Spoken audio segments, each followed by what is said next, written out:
Good evening, Erev Tov. We are in the Zera Shimshon on Parshas Va'eschanan, and we are looking at Os Gimel, section 3, on page Reish Tzadi Gimel in the sefer. And before we take a look at the Zera Shimshon's text itself, let's read the first few psukim of the Parsha so we know what point he's addressing.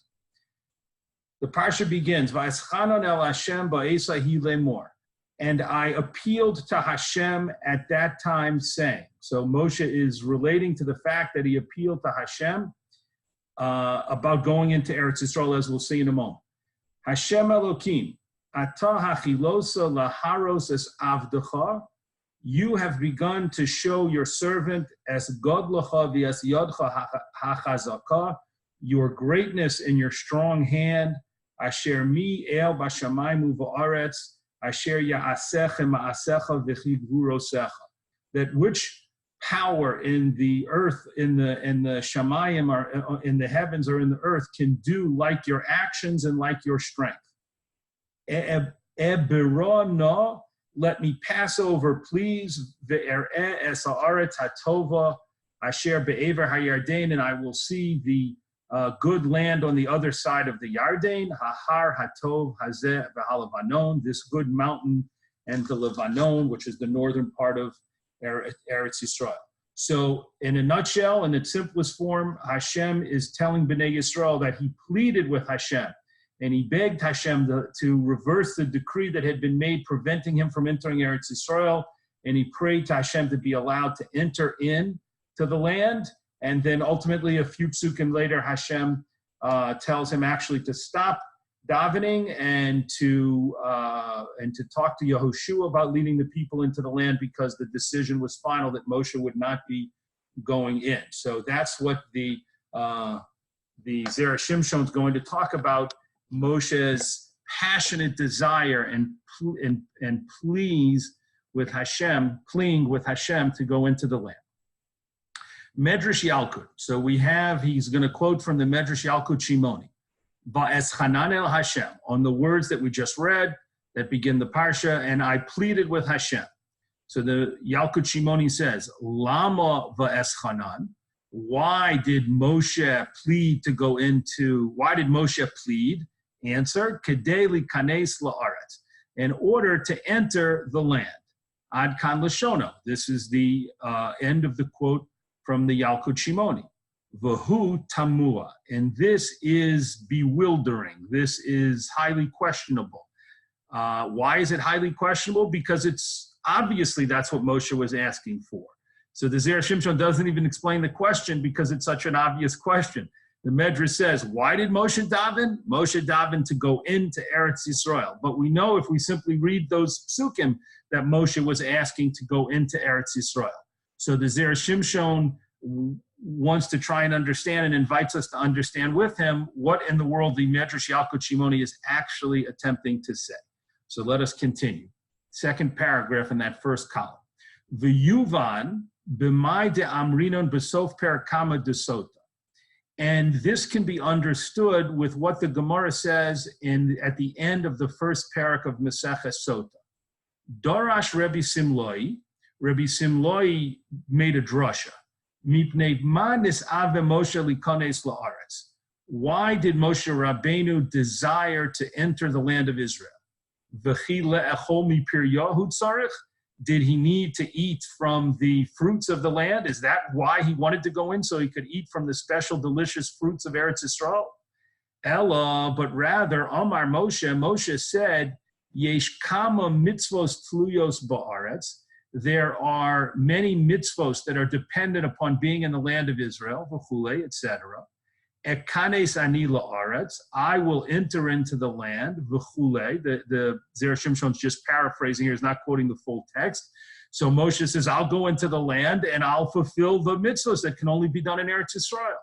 Amar lo HaKadosh Baruch Hu, so Hashem said to him, Klum ata mevakesh ela litol schar. Is that all you're trying to accomplish, to get the reward for doing the mitzvos that can only be done in Israel, v'chulei, etc.? Male ani alecha ki ilu kiyamtam. I will count it for you as if you fulfilled those mitzvahs. Ad kan Lashono, until here is the quote from the Gemara in Maseches Sota. So in that Gemara, which is a relatively well-known Gemara, Rabbi Simloi says Moshe didn't want to go into Eretz Yisrael for the scenery. He didn't want to go in for the special foods, to taste the special fruit. Moshe wanted to go in so he could fulfill the mitzvos tatlios bar, so he could get the sechar, the reward for fulfilling the mitzvos that he can only do if he went into Eretz Yisrael. So that's the answer in that Gemara. Zera Shimshon says, "V'hachi nami yesh litmoa," and on this also we have to wonder, we have to ask, "Eich yitachen shemoshe Rabbeinu olav shalom yirtze lavod al manas lekabel pras?"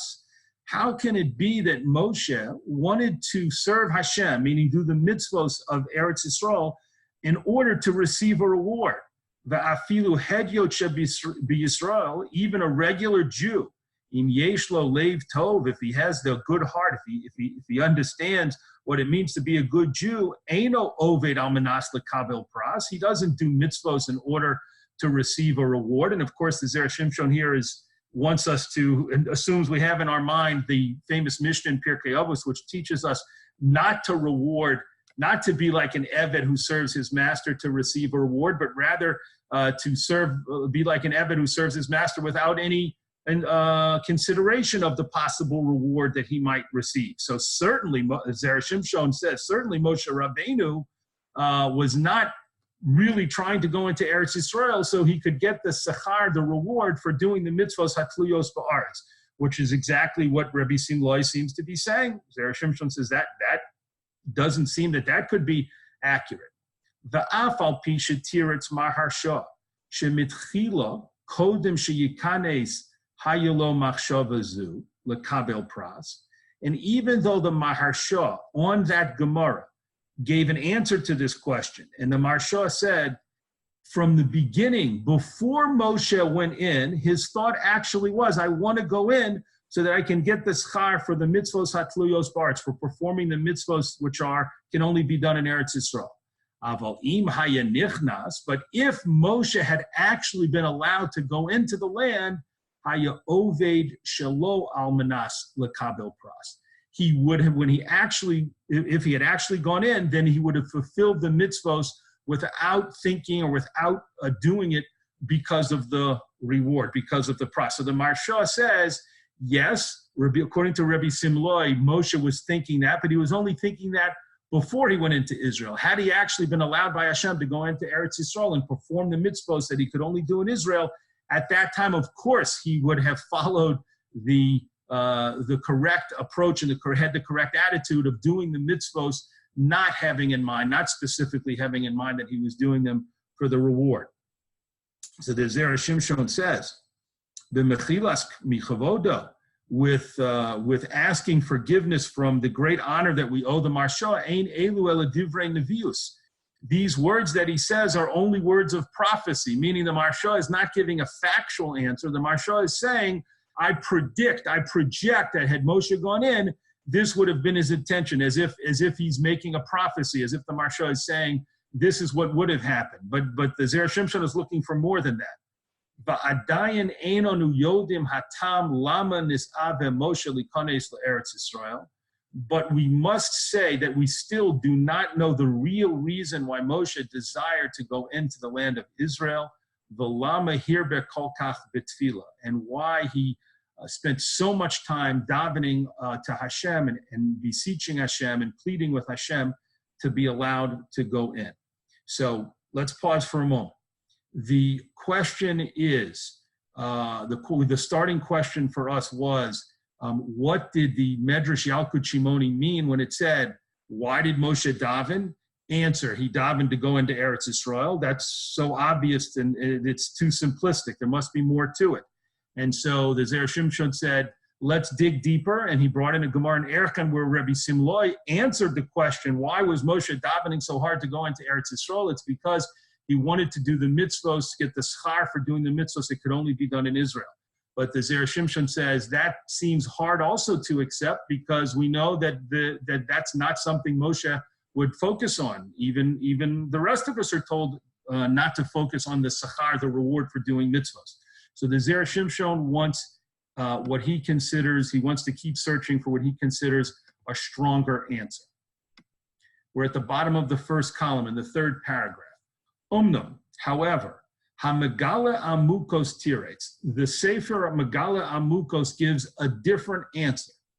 De be'erchen, in Meseches Erchen, in the Gemara of Meseches Erchen, Isa, it is stated, de Ezra boy rachme al yitzra de avodah zara ubatle.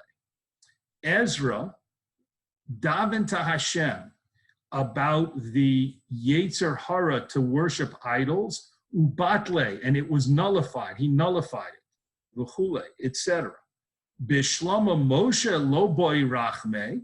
We understand the Gemara says that Moshe did not daven to Hashem to nullify the powerful desire that existed at that time to worship idols. Why? Because he did not have the merit of living in Eretz Yisrael, whereas Ezra did, of course, lead the return to Eretz Yisrael and live there. El Yehoshua amai lo boy rachme, but the Gemara says, but Yehoshua, who did lead the Jewish people into Eretz Yisrael, why didn't he daven to Hashem to nullify the Yetzer Hara, that the Jewish people should be able to overcome the Yetzer Hara for Avodah Zara? V'hainu dekakopid kra alei de Yehoshua, and that is why there is a pasuk that points out that Yehoshua did not do the right thing in this situation by not davening for this. And what the Gemara is alluding to is a specific pasuk that refers to Yehoshua without the letter Hey in his name, just Yeshua as opposed to Yehoshua.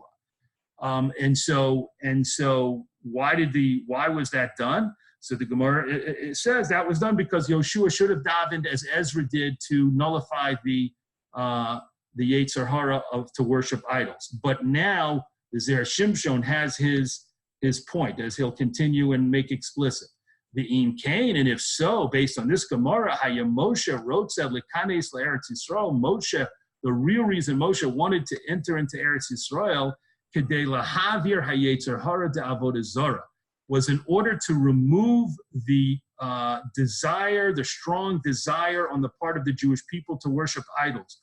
Ulataken ha'olam, and to repair the world in this way, to remove the desire to worship idols. To Moshe asa Ezra, just as Ezra did later. So that is, for the Zera Shimshon, the answer he's been looking for. Why did Moshe really want to go into Eretz Yisrael? It was in order to be able to have the zechus of living in Eretz Yisrael that would then, with all of his other merits, he hoped enable him to pray to Hashem to remove the Yetzer Hara for Avodah Zara, and in that sense to liberate the Jewish people from the Avera of Avodah Zara, which, as we know, continued to plague them from the moment they came back to Eretz Yisrael, and then later on, of course, in different sefarim and Nach, and Navi, and Ksuvim, we see that ongoing at different times, the Jewish people fell victim to the Yetzer Hara for Avodah Zara, and Moshe wanted to remove that Yetzer Hara, but unfortunately that was only done later in the time of Ezra because Moshe did not enter into Eretz Yisrael. So now in the next paragraph, and we're now in the second column on page Reish Tzadi Gimel, the Zera Shimshon is going to look very carefully at the words in the psukim and show us how there are hints to this idea right in the psukim that we read. V'zehu, and this is the real meaning va'eschanon el Hashem ba'es hahi, of what Moshe meant when he said, and I pleaded with Hashem ba'es hahi, at that time, meaning regarding a specific time. Ba'es hahi, what did it mean regarding a specific time? Shetikein Ezra es ha'olam. It was regarding the time when Ezra repaired the world by removing the Yetzer Hara for Avodah Zara. So the Zera Shimshon says, when instead of just Moshe just saying, and I pleaded with Hashem, Moshe added the words ba'es hahi, meaning not literally at that time, but rather about a certain time, and that was Moshe referring to the specific time when Ezra in the future was going to daven to Hashem. Moshe was saying, I pleaded with Hashem to go into Eretz Yisrael so that I could do what I knew Ezra was going to do in the future, but I could do it before he did it, way before he was going to do it. V'zehu lemor, and this is also really what the word lemor means at the end of that pasuk. Lemor ledoros zeh hatikun, to say to the future generations that this is the main repair, this is the main thing that needs to be fixed. They have to take away the Yetzer Hara for Avodah Zarah, so that apparently tzaddikim, the intention apparently is that tzaddikim of future generations should daven to take away the Yetzer Hara for Avodah Zarah, again, as only Ezra was able to do in his time. V'zehu ebira na. And this is the meaning of when Moshe said, I will pass over, please, into the land. The Harambam behakdamaso l'sefer yad shelo, hayad shelo. The Rambam, in his introduction to his sefer Yad HaChazaka, which is, of course, the Rambam's Mishnah Torah, his collection of all of the halachos of the Taryag mitzvos, Mona Nun Aleph Isurin, he counts 51 prohibitions be'inyan avodah zarah in the matter of idol worship. V'chol elu hayarotze Moshe leha'aviron. And all of these Moshe wanted to remove. Let's pause to understand the amazing thing that the Zera Shimshon is saying. Moshe said, Ebrana, I will cross over into the land. Zera Shimshon says, look at the word na, nun aleph. It can either mean now or it can mean please, depending on the meforshim you look at in translating the words. But he says, no, it means 51. Ebrana means, on a deeper level, I want to cross over, I want to take away, I want to remove the 51 prohibitions that relate to Avodah Zarah. So Moshe himself was hinting to Bnei Yisrael. And we can see the hint right in the Torah as to what his real goal was in terms of pleading and davening with Hashem to go into Eretz Yisrael. Right in his words, Ebrana, I will cross over, or I will remove the 51 prohibitions that have to do with idol worship. V'od, and more so, another hint, milas ebera, the word itself, I will cross over, ebera, gematria, in gematria equals Ezra. The word itself in numerical value equals the word Ezra. So Moshe is doing everything he can to hint to Bnei Yisrael and to us that what his real motivation is to go into Eretz Yisrael and to accomplish what he knew the Nevuah Ezra was going to accomplish, and that is to remove the Yetzer Hara for Avodah Zarah. The HaKadosh Baruch Hu Amar Lo, and Hashem said to him, Rav Loch, it's enough for you. And the Chazal take that to mean it's enough davening, don't daven anymore. V'tzav es Yehoshua, and command Yehoshua, the Ein Tzav Ela Avodah Zarah, because the word Tzav is connected to fighting against or not worshiping Avodah Zarah v'ayin sham. And if you look in the sefer, meaning going back to the Megala Amukos who brought this approach, this answer, he talks more about this word tzav, and the Zera Shimshon says you can see more about the connection between the word tzav and the prohibitions of Avodah Zarah. So in this paragraph, the Zera Shimshon has shown us that there are numerous hints to what Moshe Rabbeinu was really focused on. And now he's going to go back and explain the medrash that he started with, the Yalkut Shimon. Ubozeh Yuvan HaMedrash. And with what we've just established, we can now understand what the Medrash Yalkut Shimoni was saying. Shebo la'afuke mi Rebbe Simloi hanizkar la'el. It was coming to exclude the explanation of Rebbe Simloi, which we mentioned before. Remember, Rebbe Simloi in the Gemara of Sota said Moshe was davening so hard because he wanted to get the reward for doing the mitzvahs that he can only do in Israel. So according to the Zera Shimshon, the Yalkut Shimoni is saying that's not the real reason. Let me tell you the real reason. Lama va'eschanon. Why did Moshe daven so hard? Klomar, meaning Lama hirbe v'hifzer kol kach b'tfila, meaning why did he daven so much and try and persuade Hashem so much through his davening? Lama nis'ave lekanes la'aretz. Why did he want to go into the land? Did he do it because he wanted to get the reward for the mitzvos? It's impossible, the Zera Shimshon says, that could be the real reason. The Tiretz, and so the Yalkut Shimoni answers, Kedei sheyikanes la'aretz, in order to enter the land. Meaning, now we understand what that means is not to enter the land and then to do mitzvos in the land. No, just purely to enter the land of Eretz Yisrael. Because when he will enter the land, he will get the merit immediately upon crossing into Eretz Yisrael. He will have the merit of being in Eretz Yisrael. Yispalel al hayetzer hara, and he can daven on the inclination d'avodah zara, of worshiping idols, v'yibatlenu, and he would have been able to nullify it. Va'afim hayames miyad, and even had Moshe Rabbeinu died immediately after crossing into Israel, b'li lehanos mipri haaretz, without enjoying any of the fruits of the lands, o b'li la'asos shum mitzvah acheres, or without doing any specific other mitzvah after crossing in, hayadai lo bakach, it would have been sufficient for him in this, the tikkun ha'olam, to repair the world, to do such an incredible thing for the benefit of the Jewish people in the world, to remove the Yetzer Hara for idolatry. That's what Moshe was focused on. That's what he was trying to do. And that's what the Medrash Yalkut Shimoni is hinting to, alluding to, when it says, why did he want to go in? Why did he daven? Because he wanted to go into Eretz Yisrael, period. Not to do mitzvos, not to do other things, not to walk around the whole land. The moment he would have just entered the land, that would give him the split that he needed to daven and be able to hopefully nullify the Yetzer Hara, as he knew Ezra was going to do, but so many years later. But of course, we know that sadly Moshe was not able to go into land and was not able to fulfill this most heartfelt and sincere desire of his. That's the end of this piece, where the Zera Shimshon has brought a new approach, a new explanation to understanding such a fundamental question. What was the reason behind Moshe's passionate desire to go into Eretz Yisrael? And now let's go to the next page, where we're going to take a look at a different topic in Os Hey, letter number 5.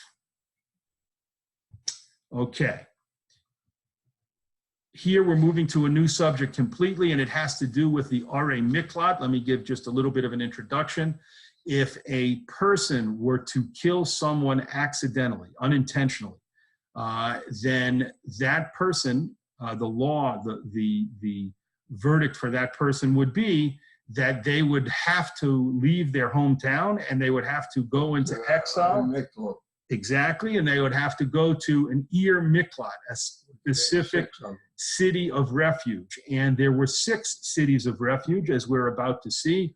3 of them were on the eastern side of the Yarden, of the Jordan River, and 3 of them were on the western side of the Jordan River. And that's exactly what we're going to talk about right now. Again, Os Hey, Gemara de Makos, the Gemara and Meseches Makos. Tanu Rabbanon, our rabbis taught, Sholosh Arim, Hivdil Moshe be'ever hayarden. 3 cities were set aside by Moshe on the eastern side of the Yarden, which of course where Moshe was. Moshe, as we just talked about, did not merit, was not allowed to cross into the western side of the Jordan River, which is what we know as Eretz Yisrael proper.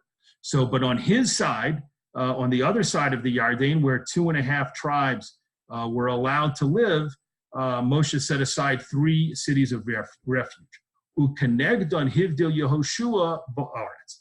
And corresponding to those 3 cities, Yehoshua, when he went into Eretz Yisrael and they conquered the land, he set up 3 cities of refuge in Eretz Yisrael proper. So you have 3 cities of refuge, according to the Gemara and Makos, on each side of the Jordan River. Uparach b'Gemara, and the Gemara asks on this, be'ever hayarden tlas, be'eretz Yisrael tlas. In the other side of the Jordan, meaning the eastern side of Jordan, there were 3 cities of refuge. And then in Eretz Yisrael, there were only 3 cities of refuge. To understand that question, it's simply an issue of demographics. As I mentioned a moment ago, only 2.5 tribes were allowed to live on the eastern side of the Yarden. And this is something that we've learned in previous parshas before our Parsha Veschanon, where Ruvain, Gad, and Chatzi Menashe, and half of the tribe of Menashe, asked Moshe Rabbeinu for special permission to be able to live and settle their land on the other very fertile land, good for grazing, good for cattle on the eastern side of the Jordan River. And Moshe Rabbeinu, with Hashem's approval, said, we will allow that, but you have to come in and fight the battles to conquer the land of Eretz Yisrael, and then you can go back and settle those lands. But for our purposes, let's just look at it this way. 2.5 tribes ended up on the eastern side of the Jordan, and basically present day the country of Jordan and parts of Syria. That's where they were. And then all of the other tribes ended up in Eretz Yisrael proper. So how can it be that there were 3 cities of refuge on both sides when one side had a much, much, much smaller population to serve? Why would it make sense to have 3 cities on one side and 3 cities on the other side? It wouldn't seem to serve the population. Perhaps if we were thinking about it, we would say put 1 city of refuge on the eastern side where you only have 2.5 tribes, and then put 5 cities of refuge on the western side where the vast majority of Eretz Yisrael, of Bnei Yisrael was going to live. But it was split 3 and 3, and that's the Gemara's question. Omar Abaye. So Abaye answered this question, and now we're going to the top of the next second column on Reish Tzadi Hey. Begilad shchichi rotzchi. In Gilad, Gilad was the name of an area, a northern part, central and northern part of the land on the eastern side of the Jordan River. And that area, shchichi rotzchi. It is very common to have murderers. It was very common to have murderers there. That's Abaye's answer to the question. V'kosvu ha-Tosfos, and Tosfos writes about this, Perush, the explanation of Abaye's answer is, Ulahachi hutzrachu la'arei miklad, and that's why on the eastern side of the Jordan River they needed to have 3 cities of refuge, even though there was a smaller population. She'im hayu horgim mezid below Eden, because if there were murderers who killed intentionally, this is mezid, this is intentional murderers, below Eden, but without witnesses who could bring them to court, HaKadosh Baruch Hu mizamnom lepundak echad, HaKadosh Baruch Hu would invite them or arrange for them to end up at an inn, at a place to stay. And that's the end of the quote from Tosfos. So let's just explain what Tosfos is talking about.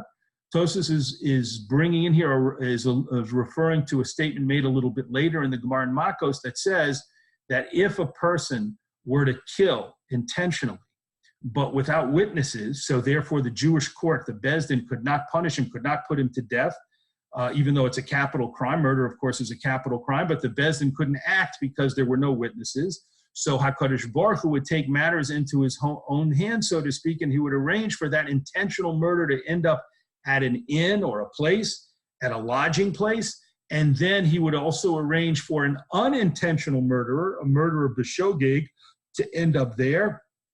And the unintentional murderer would, Hashem would arrange it so the unintentional murderer who had escaped the punishment of exile would go out with the murderer and end up killing him unintentionally.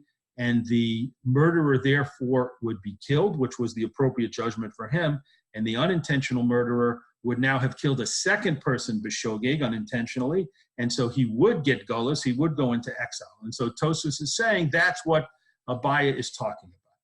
V'nidchaku rabim b'havonos pirush Tosfos. And many people are pushed hard, they're pressed hard by this Tosfos to try and understand it. Dema inyan mizidim im shogegim. Because what connection is there between intentional murderers and between unintentional murderers? And even if it's true that on the other side of the Jordan, on the eastern side of the Jordan River, there were many intentional murderers, Kinamishani Abaye, as Abaye answered in the Gemara, Hadra Kushan Laduchta. Our question still stands. Be'ever Hayardain plus, Be'eretz Yisrael plus. On both sides of the Jordan River, there's going to be 3 Arei Miklat. That doesn't make sense when the question about the population difference still stands, because even if there are more intentional murderers on one side, those intentional murderers don't flee to an Arei Miklat. They're not allowed to run to a city of refuge. That would make a mockery of the whole system for an intentional murderer to kill someone and then say, oh, I'm going to run to a city of refuge and then I'll be safe. Of course not. If a person's an intentional murderer, then they have to be dealt with by Beit Din, if at all possible. And there's no such thing as allowing them to use a city of refuge as a refuge. So the Zera Shimshon says our question still stands, and he wants to explain what Tosfos is really saying. And we'll see that in the next paragraph. V'nira lomar, and it appears that what we need to say is as follows. Sheyesh shnei minim shel horgim. There are two types of unintentional murderers. Yesh mi shehoreg b'shogeg lifnei edim. There is a person who kills accidentally, but it's in front of witnesses. V'zeh goleh miyad, and this person is immediately sent into exile. Shebezdin megalinoso, because Bezdin sends him into exile. He's not given a choice about it. He might think, or might argue, well, I did it unintentionally. I didn't know that this person was, standing at a certain place when I pushed down the rocks knocked down a wall to expand my backyard, and the wall fell on it, but I had no idea he was there. So I didn't do anything wrong. So Bezdin doesn't give him that option. As long as there are witnesses that saw the action of him killing a person, and they say, yes, it was unintentional, but his actions did result in the death of this other person, this other man, then Bezdin sends him into Golus, and Bezdin compels him to go to one of the cities of refuge. The yesh min acher, but then there's another type of unintentional murderer, shehoreg below edin. This is someone who kills someone unintentionally, and there are not witnesses. There are no witnesses who see this. The efsher lo legalos. And in that case, in normally general circumstances, that person would not go into exile because there are no witnesses testifying to the event. Ella in kain yiyu kenegdom kol kach mezidim sheyahargu below edin. Unless you're dealing with a rare situation or a unique situation where there are a tremendous amount of intentional murderers in that same place, below Adam, who killed without witnesses. So you have unintentional murderers without witnesses in the same area, in the same region, as intentional murderers who killed without witnesses. And that's what we mean when we say HaKadosh Baruch Hu will arrange for them to all end up in the same place. Again, as we said before, so that the unintentional murderers, Hashem will arrange the circumstances so the unintentional murderer who didn't go into Gullus can now end up killing unintentionally one of the murderers, so that person gets what's coming to him, gets the death penalty that was coming to him, but not through Bezdin because there were no witnesses. And now we find that on the other side of the Jordan River, meaning the eastern side, where Abaya told us there were many intentional murderers,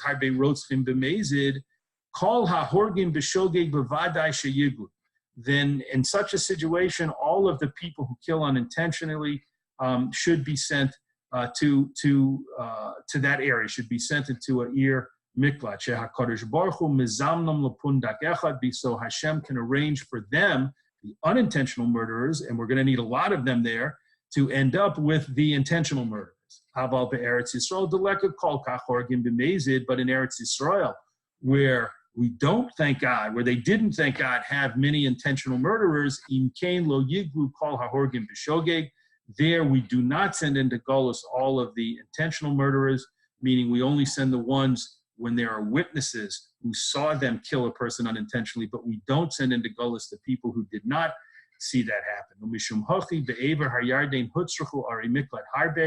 And therefore, on the other side of the Jordan River, on the eastern side, they needed three. They needed a lot, harbe. They needed a lot of Arei Miklat, meaning relative to their population. They needed 3 cities of refuge, which actually could serve a much larger population, as it did on the western side of the Jordan, when it served all of the other tribes, besides for the 2.5 that were on the eastern side. So with that explanation, the Zera Shimshon has helped us understand the real answer to the question that Abaya gives and the explanation that Tosfos adds to it, and understanding Abaya's explanation as to why the Torah set things up so that there were 3 cities of refuge on the east side with a small population relative to the very large population that also was served by 3 cities of refuge on the west side.